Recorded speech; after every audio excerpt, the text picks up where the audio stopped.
தீவிரவாத முகாம்களில் ஆபரேஷன் சிந்தூர் இந்திய ஆயுதப்படைகள் துல்லிய தாக்குதலை நடத்தின.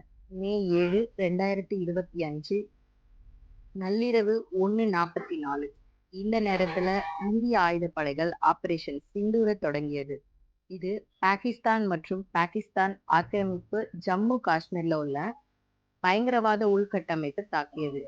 அங்கிருந்து இந்தியாவுக்கு எதிரான பயங்கரவாத தாக்குதல்கள் திட்டமிடப்பட்டு இயக்கப்பட்டிருக்கு. மொத்தத்துல 9 தளங்கள் குறிவைக்கப்பட்டுள்ளன. எங்கள் நடவடிக்கைகள் கவனம் செலுத்தி அளவிடப்பட்டு இயற்கையில் தீவிரவாத தாக்குதல் நடத்தப்படவில்லை. எந்த பாகிஸ்தான் ராணுவ வசதிகளும் குறிவைக்கப்படவில்லை.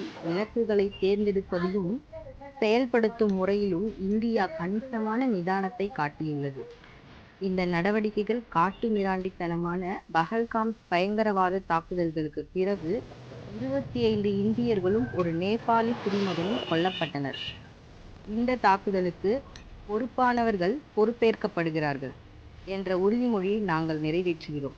இன்று பிற்பகுதியில் ஆபரேஷன் சிந்தூர் பற்றிய விரிவான விளக்க உரை நடைபெறும் என இந்திய ராணுவம் அறிக்கை வெளியிடப்பட்டுள்ளது. ஒரு பொண்ணோட குங்குமத்தை அழிச்சதுனாலே என்னவோ அதே பெயர் வச்சு தீவிரவாதிகளை அழிச்சிருக்காங்க நம்ம இந்திய ராணுவம்.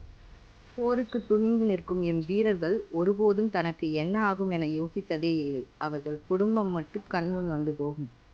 தலை வணங்குகிறேன் இந்திய ராணுவ வீரர்களே. உங்கள் வியர்வை வாடையிலும் என் பாரத மாதாவின் மனம் அறிகிறேன்.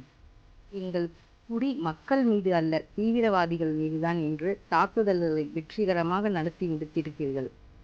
உங்கள் துப்பாக்கி முனையிலிருந்து வரும் தோட்டாக்கள் கூட நேர்மையே வெளிவிடும் என்பதை நிரூபித்திருக்கிறீர்கள். ஜெய் ஹிந்த்.